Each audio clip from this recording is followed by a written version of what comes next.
In the spirit of Dr. Martin Luther King, as we come for his birthday, Dr. King came to Chicago and marched in Marquette Park, Gage Park. He lived in Lawndale. And as we talk about Dr. Martin Luther King today, we're talking about the racist situation that Trump had built. And Trump had set up a racist situation that go on. And that racist situation is a situation that he have carried out so far, the racism that he had carried out, and he continued to do that as of today. So in the spirit of Dr. King, in 2019 we see that the government is shut down. We support the teachers out in Los Angeles, California that's marching. We ask the students to boycott with them as we get ready to go forward. Judgment, like the prophet of old, we have read the handwriting on the wall. We have seen our nation weighed in the balance of history and found wanting.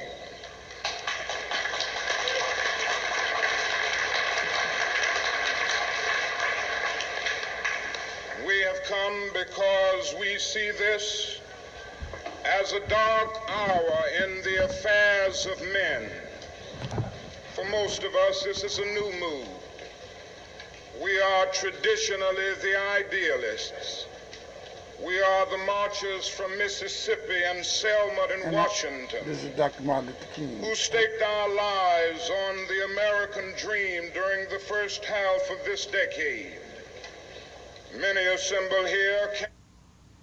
This is Dr. King, and Dr. King talk about some of the things we have went through and some of the things that have happened to us. So as we come today, we're talking about the breakthrough that we need to go through. In 2019, I want to talk about 2019. I want to get prophecy for 2019, and for 2020, I want to get that prophecy out. Prophecy for 2019 and 2020, and we're talking about the Ark of the Covenant and prophecy. Earthquake in California, storms and in the Midwest, boycott General Motors, a new tomb found in Egypt. Just some of the things that are happening in our world today. The whole Trump administration is so corrupt, and it's happening to us today. And it's happening to us that we might come forward. This is in honor of Dr. Martin Luther King's birthday. And so the collision course is set. The people cry for freedom, and the Congress attempts to legislate repression. And we want freedom. Millions, yes, billions are appropriated for mass murder. But the most meager pittance of foreign aid for international development is crushed in the surge of reaction. Unemployment rages at a major depression level in the black ghettos. But wherever we be, the cry is, I want to be free. If it's in Alabama, Mississippi, or South Africa, or London, or Paris, the cry that I want to be free. And as I look around today in 2019, we have racial habitats. We're talking about the Ku Klux Klan and other hate groups are still alive and well. But in the spirit of Dr. King, we're talking about economic development. And we're talking about when Dr. King came to Chicago. And I want to say this tonight. Dr. Martin Luther King's spirit is still alive. Feed the hungry, clothe the naked. See about those that are in jail, incarcerated. You got 95% of black males and females in jail now of color. And we serious got to talk about opening up a data line. We're still in racism, white supremacy. We still fighting the war. The cry, I want to be free. This is Bishop Turner with the Dr. Martin Luther King Movement. Go to my website, theseedabraham.com, if you'd like to join, be involved. You can give me a call and be involved with our movement. It's important for you to be a part of our movement. It's important for you to understand what we're about, what we're trying to do, and how things open up. And you can call me at 708-582-0372. That's 508-0372, area code 708. That's the Dr. Martin Luther King Movement. And go to my website, theseedabraham.com. As you get that, that would be a blessing for you. On a lonely island of poverty in the midst of a vast ocean of material prosperity, what happens to a dream deferred? It leads to bewildering frustration and corroding bitterness. I came to see this in a personal experience here in Chicago last summer. And all the speaking that I have done in the United States before varied audiences, including some hostile whites, the only time that I have ever been booed was one night in our regular weekly mass meeting by some angry young men of our movement. I went home that night with an ugly feeling. Selfishly, I thought of my sufferings and sacrifices over the last 12 years. Why would they boo one so close to them? But as I lay awake thinking, I finally came to myself, and I could not for the life of me have less than patience and understanding for those young men. For 12 years, I and others like me had held out radiant promises of progress. I had preached to them about my dream.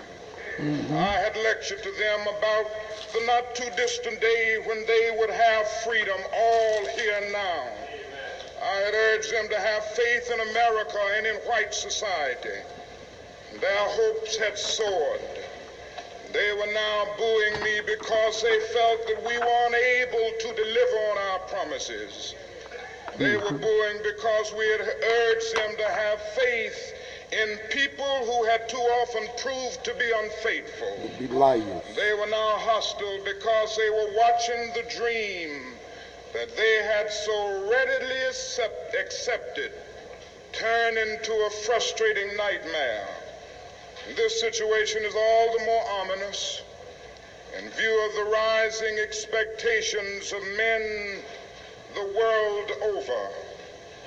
The deep rumblings that we hear today, the rumbling of discontent, is the thunder of disinherited masses rising from dungeons of oppression to the bright hills of freedom. All over the world, like a fever, freedom is spreading in the widest liberation movement in history. The great masses of people are determined to end the exploitation of their races and lands. And in one majestic chorus, they are singing in the words of our freedom song, "Ain't gonna let nobody turn us around."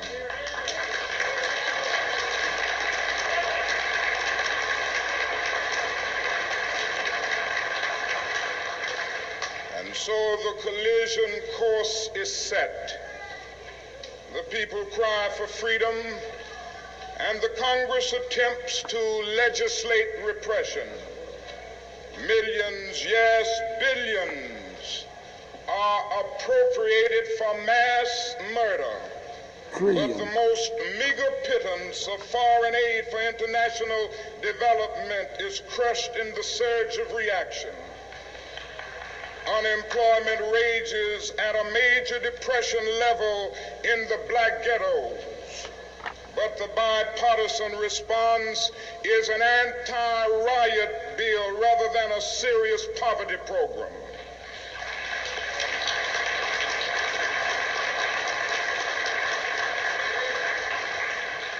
The modest proposals for model cities, rent supplement, and rat control, pitiful as they were to begin with, get caught in the maze of congressional inaction. And I submit to you tonight that a Congress that proves to be more anti-Negro than anti-rat needs to be dismissed.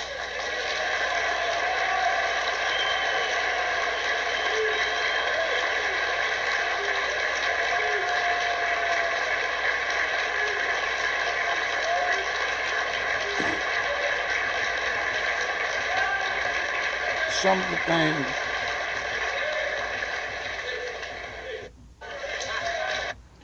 things Dr. King was talking about that we have to move to the next level. This administration that Trump sent build a wall, we're saying that Trump trying to cover up some of the negative stuff that he did. And in the spirit of Dr. King, we must stop the killing and save the babies. In the spirit of Dr. King, we must stay focused. This journey is a long journey, but we have to stay focused for 2019 and 2020 to bring out the truth that's happening to our sisters and brothers all over the world. Here's Dr. King again.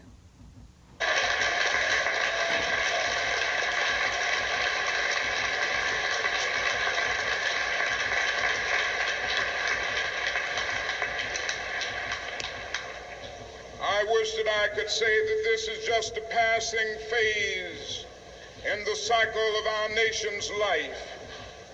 Certainly times of war, times of reaction throughout the society.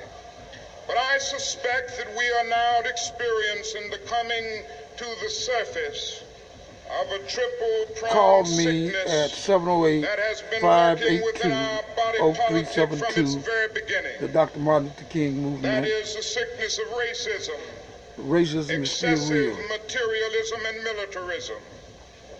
Not only is this our nation's dilemma, it is the plague of Western civilization.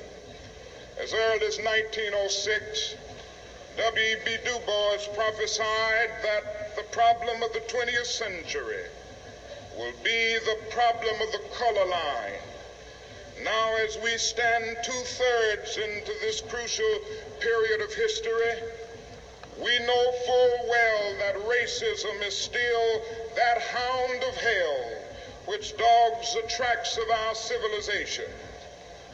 Ever since the birth of our nation, white America has had a schizophrenic personality on the question of race. She has been torn between selves, a self in which she proudly professed the great principles of democracy, and a self in which she madly practiced the antithesis of democracy. This tragic duality has produced a strange indecisiveness and ambivalence toward the Negro, causing America to take a step backward simultaneously with every step forward on the question of racial justice. To be at once attracted to the Negro and repelled by him, to love and to hate him. And there has never been a solid, unified, and determined thrust to make justice a reality for Afro-Americans. The step backward has a new name today. It is called the white backlash. But the white backlash is nothing new. It is the surfacing of old prejudices, hostilities, and ambivalences that have always been there. It was caused neither by the cry of black power, nor by the unfortunate recent wave of riots in our cities.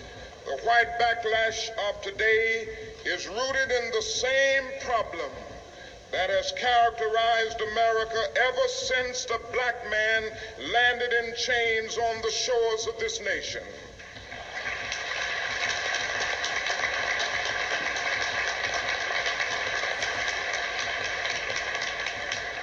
This does not imply that all white Americans are racist. Far from it. Many white people have, through a deep moral compulsion, fought long and hard for racial justice. Nor does it mean that America has made no progress in her attempt to cure the body politic of the disease of racism, or that the dogma of racism has not been considerably modified in recent years. However, for the good of America, it is necessary to refute the idea that the dominant ideology in our country, even today, is freedom and equality, while racism is just an occasional departure from the norm on the part of a few bigoted extremists. Racism can well be that corrosive evil that will bring down the curtain on Western civilization. Arnold Toynbee has said that some 26 civilizations have risen upon the face of the earth. Almost all of them have descended into the junk heaps of destruction. The decline and fall of these civilizations, according to Toynbee, was not caused by external invasions, but by internal decay. They failed to respond creatively to the challenges impinging upon them.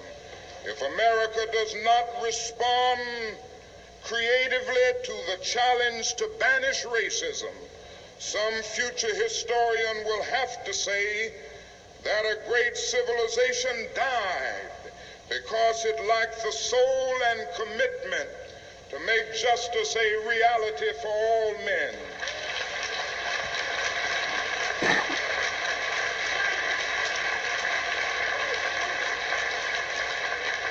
This is Dr. Martin Luther King, Monday night. The second aspect Our of our services at afflicted Monday society night is Martin Luther extreme King movement. materialism. And An we're talking Asian about going writer forward. has portrayed our dilemma in candid terms. He says, "You call your 1,000 material devices labor-saving machinery, yet you are forever busy with the multiplying of your machinery.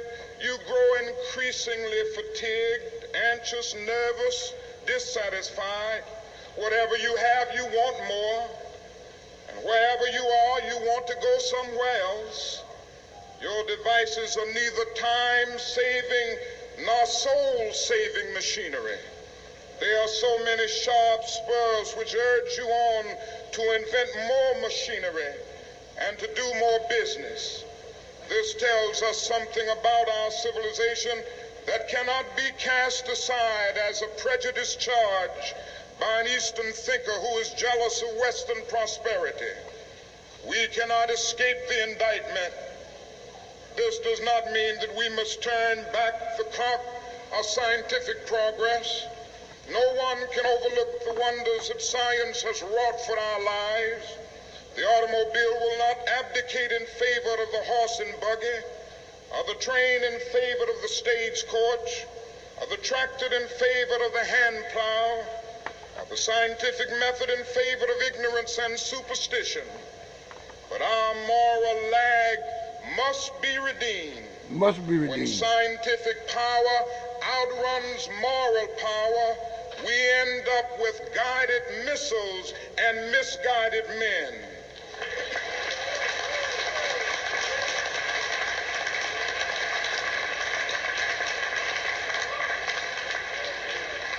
When we foolishly maximize the minimum and minimize the maximum, we sign the warrant for our own day of doom.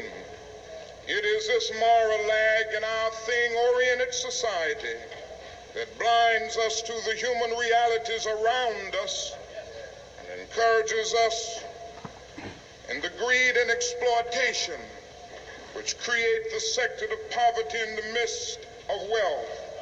Again, we have deluded ourselves into believing the myth that capitalism grew and prospered out of the Protestant ethic of hard work and sacrifice. The fact is that capitalism was built on the exploitation and slaves. suffering of black slaves. That's right, slaves. Black slaves.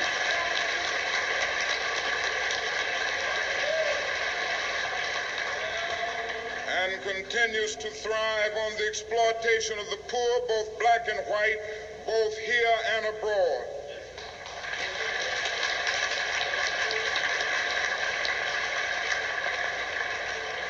If Negroes and poor whites do not participate in the free flow of wealth within our economy, they will forever be poor, giving their energy, their talents, and their limited funds to the consumer market, but reaping few benefits and services in return. The way to end poverty is to end the exploitation of the poor, ensure them a fair share of the government services and the nation's resources. I proposed recently that a national agency be established to provide employment for everyone needing it. Nothing is more socially inexcusable than unemployment in this age. In the 30s, when the nation was bankrupt, it instituted such an agency, the WPA. In the present conditions of a nation glutted with resources, it is barbarous to condemn people desiring work to soul-sapping inactivity and poverty.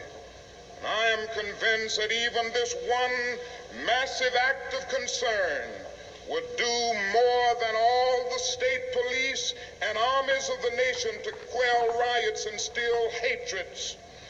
The tragedy is that our materialistic culture does not possess the statesmanship necessary to do it. Victor Hugo could have been thinking of 20th century America when he wrote, "There's always more misery among the lower classes than there is humanity in the higher classes."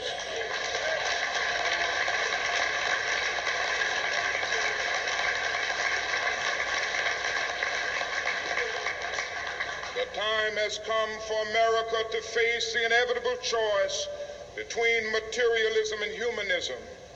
We must devote at least as much to our children's education and the health of the poor as we do to the care of our automobiles and the building of beautiful, impressive hotels.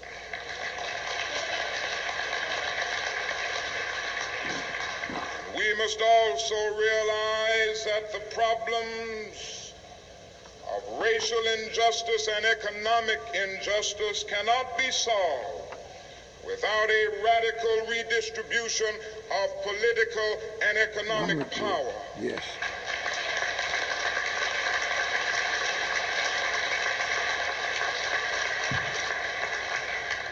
And many of these same senators and congressmen vote loudly against a fair housing bill to make it possible for a Negro veteran of Vietnam to purchase a decent home.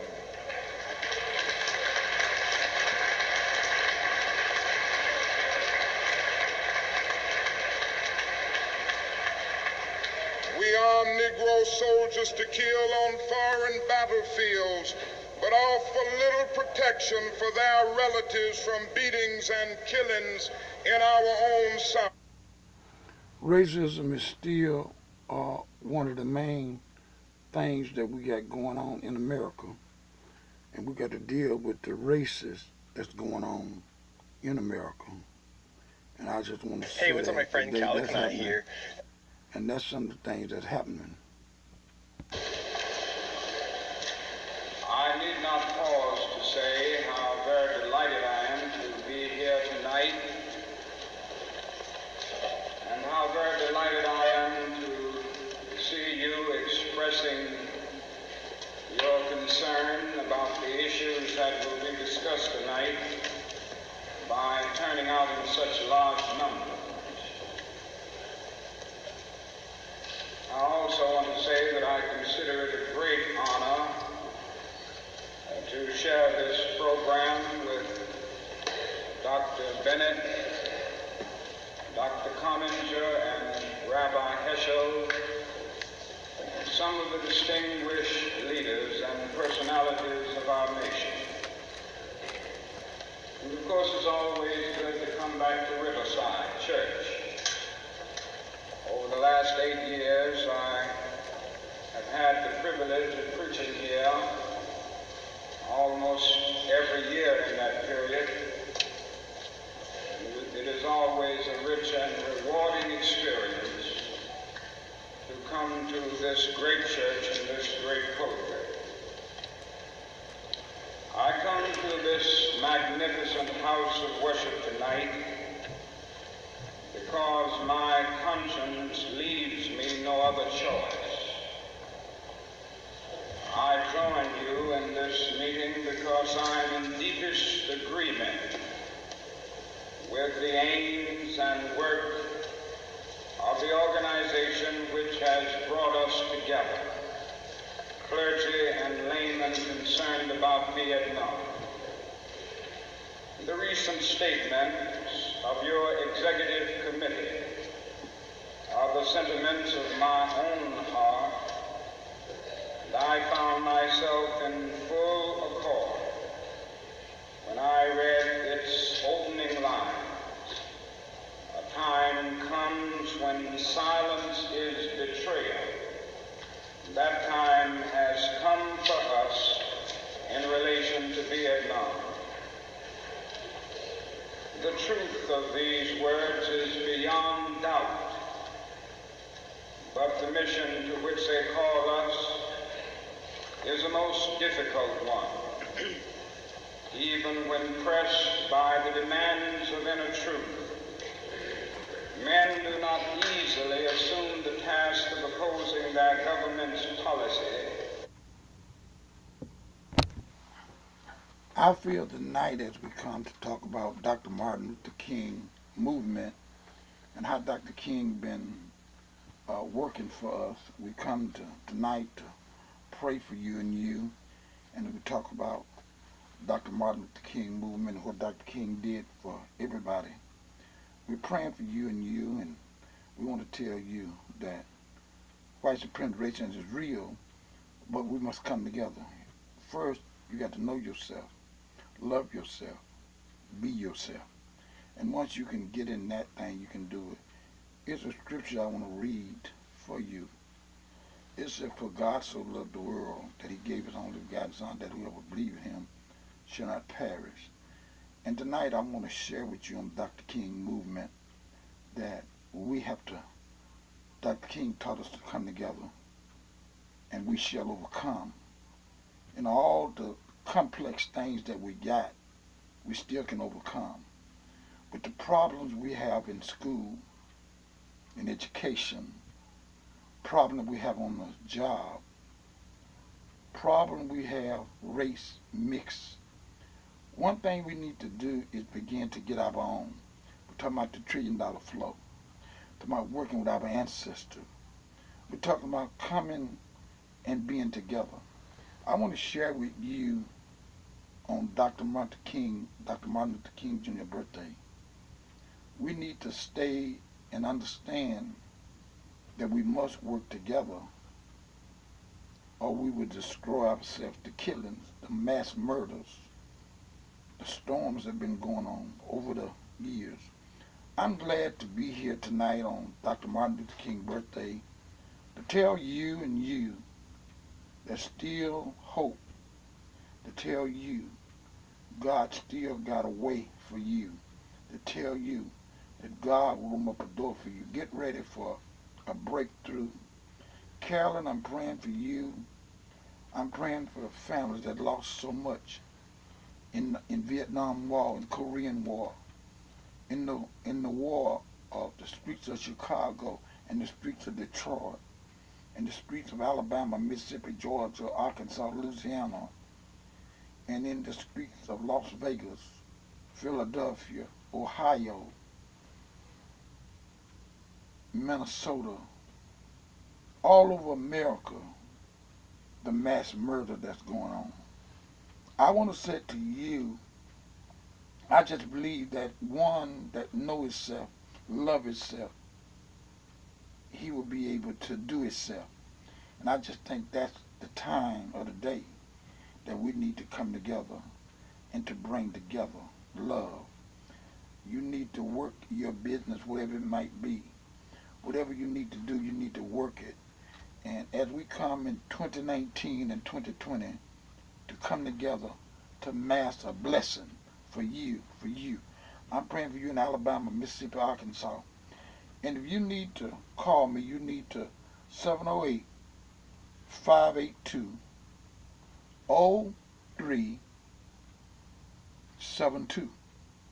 And say, Bishop, I want to be a part of Dr. King movement. I'm starting the Dr. King movement. We're going from state to state, from city to city, to resurrect and talk about white supremacy and racism, and talking about business. The medical business is a $1 trillion industry.